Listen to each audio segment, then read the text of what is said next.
A Consciência, Dr. Norberto Kepp. Este livro apresenta algo que todos acreditam ser desagradável. Não apenas você, mas qualquer pessoa não quer saber de ter consciência, pois pensa que ela dói, mesmo que forneça força. O Dr. Norberto Kepp escreveu esse livro para ler, meditar e colocar em ação as descobertas das quais não se pode mais fugir, se é que algum dia conseguiremos. 10ª parte do consciente e inconsciente. Na opinião do autor, um dos grandes enganos centrais sobre a vida psíquica foi a ideia de querer tornar consciente o inconsciente, como o único meio para se chegar ao cerne da neurose. Caso isso fosse possível, destruir-se-ia a própria psique, um grande prejuízo para a pessoa. Somos capazes de chegar ao consciente indiretamente e intelectualmente, contudo tendo-se a cautela de preservá-lo, em sinal de respeito com o seu portador. Se este fosse o caminho certo, bastaria a hipnose e toda a vida psíquica seria captada, mas ela é bem mais complexa do que demonstra à primeira vista. Segundo o autor, o caminho correto seria aumentar a consciência da consciência, com a finalidade de que toda a estrutura interna fosse favorecida, ampliando assim a própria dimensão do inconsciente. Só podemos nos relacionar com o inconsciente indiretamente, através do consciente, pois desejamos nos conservar persistentemente inconscientes e, de vez em quando, conscientes. O indivíduo denominado patológico é o que procura permanecer no aspecto inconsciente ou só no consciente. Há dois universos totalmente diferentes um do outro, o consciente e o inconsciente. O primeiro, de preferência humano, e o segundo universal. De maneira que a consciência exige a ação da vontade. A partir de uma certa idade, o indivíduo entra pela trilha de total inconsciência ou resolve assumir sua consciência. É bastante trivial, comum, seguir por um caminho durante algum tempo, de um conjunto de métodos pseudocientíficos para fugir da realidade. Entretanto, passando essa fase, o indivíduo resolve ver-se seriamente. É quando se inicia sua redenção, a almejada e sempre rejeitada caminhada para a conscientização. A consciência é algo que existe por si, mas ele precisa usar o empenho para fazê-lo valer. Por este motivo, a técnica analítica precisa almejar basicamente todo o esforço que o indivíduo faz para se alienar, todas as mentiras e os meios que utiliza para esconder a realidade. Da consciência, conhecimento. A conscientização desperta uma sensação de abandono que aparenta se manifestar de maneira dolorosa, conforme a posição do indivíduo. Desse ponto, o motivo de nossa recusa ao conhecimento, tudo o que soubermos rigorosamente, virá demonstrar nossa deficiência, sobretudo a posição de total dependência à verdade. Por outra perspectiva, traz-nos uma sensação de tranquilidade ao retirar-nos dos ombros o extraordinário peso que sustentamos por considerarmos os seus autores. Por esta razão, a atitude de benevolência com a verdade é a única que pode nos trazer paz e tranquilidade, tão ansiada por todos, em todos os tempos e lugares. O ser humano precisa urgentemente entender que ele não tem obrigação de criar a verdade. Ela já existe. Não há nada de novo na face da Terra, até mesmo as novas ideias são repetições das do passado. O indivíduo imagina, se não der atenção à vida psíquica, ele não existe. Entretanto, ela continua incansavelmente no seu interior. Ele tenta cuidar somente da matéria, mas a cada passo ela se mostra e lembra a sua psique, em tudo, em todas as coisas. Somos obrigados a vê-la como se fosse um castigo, quando não aceitamos, e uma bênção quando queremos. Deus não é assim? O ser humano sabe exatamente o que é. Ele apenas não quer admitir que se vê como é, para não ter que deixar de sê-lo. procuramos crer em tudo o que desejamos, criando um incrível universo de fé, mas em nossas mentiras, porque o real relacionado à realidade desejamos ignorar.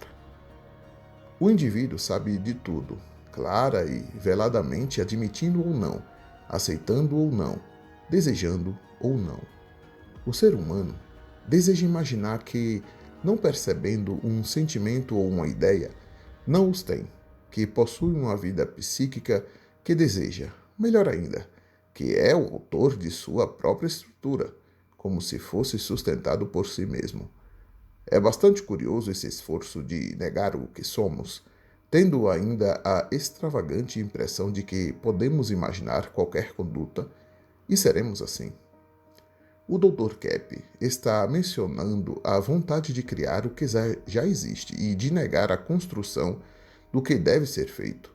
Somos conflitantes aos anseios, mas legítimos do interior. Sempre confundimos a coisa com a consciência. São dois elementos muito diferentes, existentes por si, mas que podem ser utilizados se unidos e perdidos se separados. Se você não quer ser o que é, então tem que ser o que não é. Se você não quer ser um ente humano, terá de ser um desumano. O que o homem deveria procurar com a mais tenacidade é o que ele mais evita: a consciência, sinônimo de conhecimento, sabedoria, criatividade e evolução. Do consciente contra consciente. Foi um erro acreditar-se que o inconsciente seria patológico e o consciente não. Seriam se fossem desligados, quando permanecemos numa só atitude e saudáveis, ligados mas não destruídos. Conhecidos nos seus mecanismos, mas não solapados em suas bases. Temos de admitir um pouco de humildade, caso queiramos entender o íntimo, e um fato de decisiva importância é a percepção de que temos de aumentar a consciência na direção correta, e não subtraindo-se o inconsciente, como se fosse possível. Para quem quer que analise, julgue ou faça qualquer trabalho, é imperativa a percepção do processo invertivo na vida psíquica. Caso contrário, simplesmente não haverá captação alguma, muito menos uma legítima realização. Por isso, tal fenômeno é anterior a qualquer conclusão. É o próprio fundamento do conhecimento. A inversão psíquica explica seguramente toda a confusão reinante na Terra, no domínio do sentimento, do intelecto e da ciência.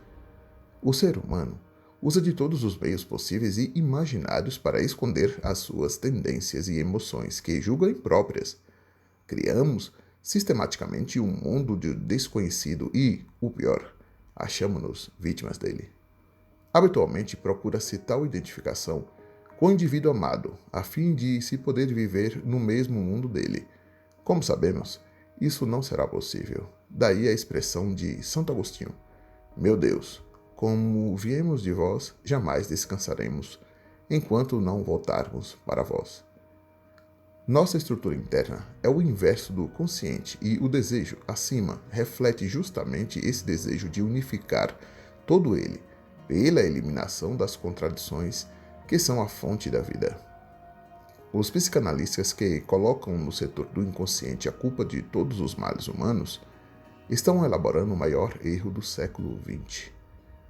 Da consciência inveja. Freud observou que a controvérsia mais atuante nos processos mentais graves era o sentimento de inveja, que Melanie Klein desenvolveu em seus estudos, chegando à raiz das psicoses.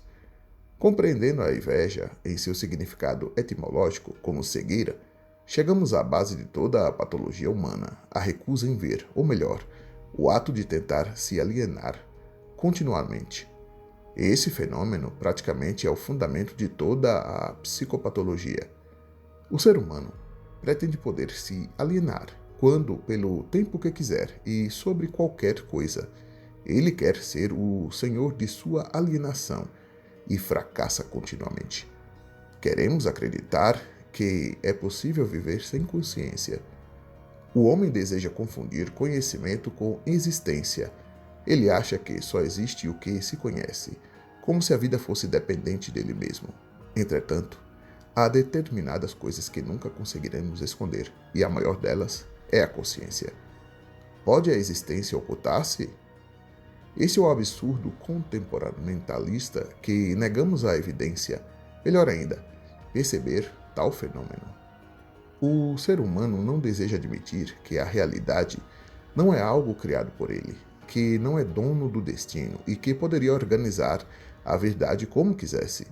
Ele não quer ver que é pertencente a uma estrutura estranha à sua maquinação. Se a consciência não tivesse existência própria, não haveria qualquer coisa de natural dentro da humanidade. Tudo o que fizéssemos seria artificial, diferente um do outro, desorganizado e independente. A verdadeira atitude científica é a de ver o que existe, isto é, assumir a consciência. A conduta anticientífica, pelo contrário, é o fugir à realidade, evitando o contato com a existência. Sendo assim, a inveja poderá ser vista como o oposto à realidade, mesmo que seu significado comunique e indique um sentimento corriqueiro.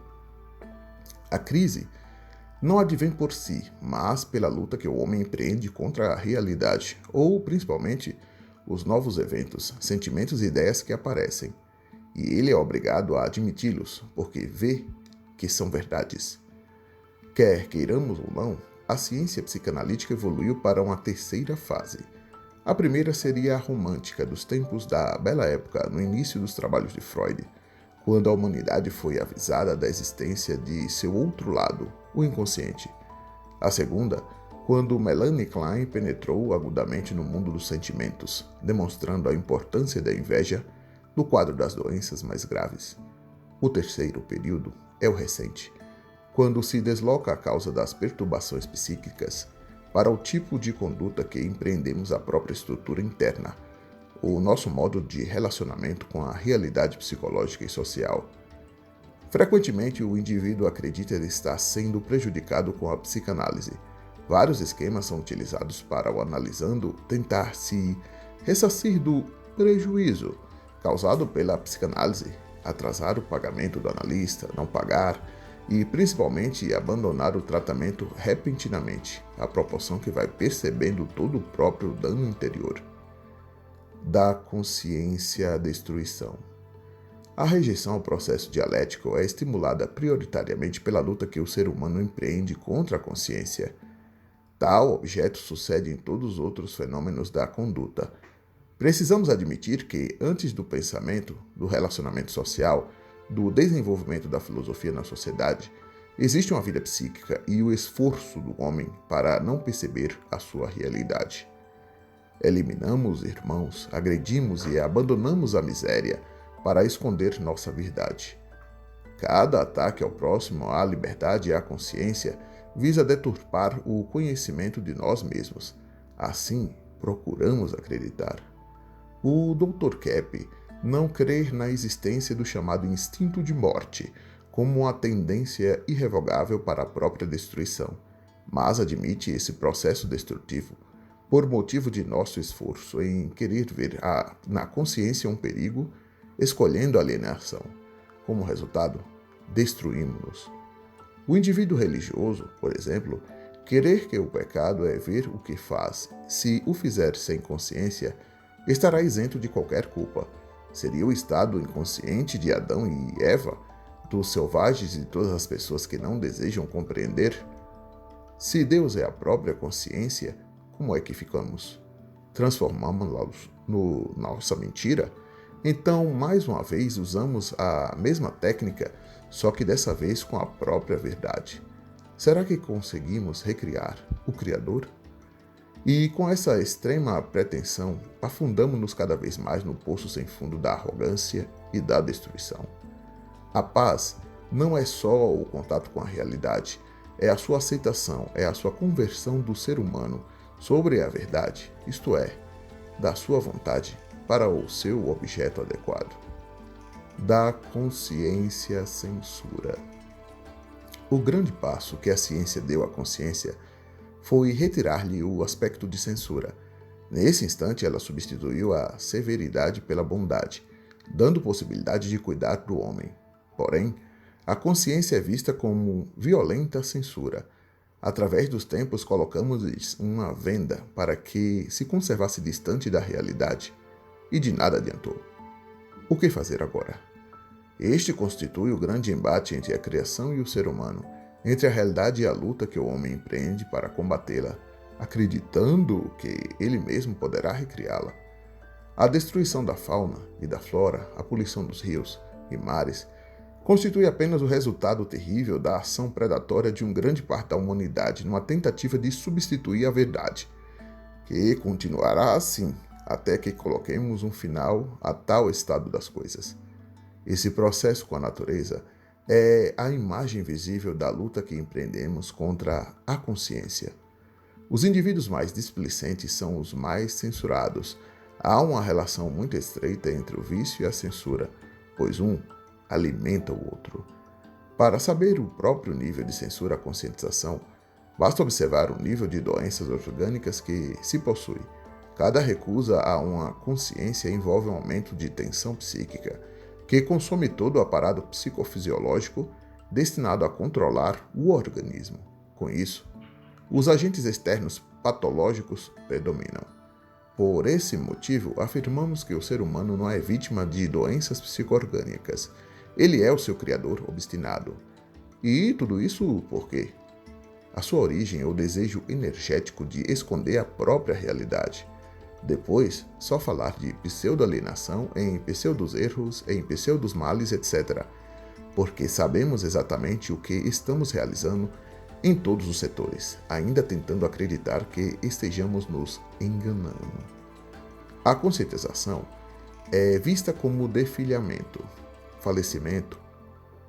Então procuramos a doença orgânica como um meio de nos defendermos da morte. A ciência psíquica sempre viu a patologia como decorrência da não percepção dos elementos inconscientes. Nas descobertas atuais, enxergá-la como a recusa à consciência. Não é sem motivo que abominamos o processo de projeção, tão comum entre os indivíduos mais primitivos, patológicos, pois eles conseguiram uma licença social para agredir. Então, perguntamos como fica a responsabilidade humana. É interessante notar-se que o grau de censura aumenta, já sendo enorme em pessoas assim, pois elas sabem o que fazem. Da consciência patológica. Aparenta-se que um dos enganos essenciais do homem é a ideia de que pode viver longe da própria estrutura psíquica. Ele gostaria que ela fosse algo executável de uso ou não, possível de ser manejada em seus aspectos positivos e escondidos nos negativos.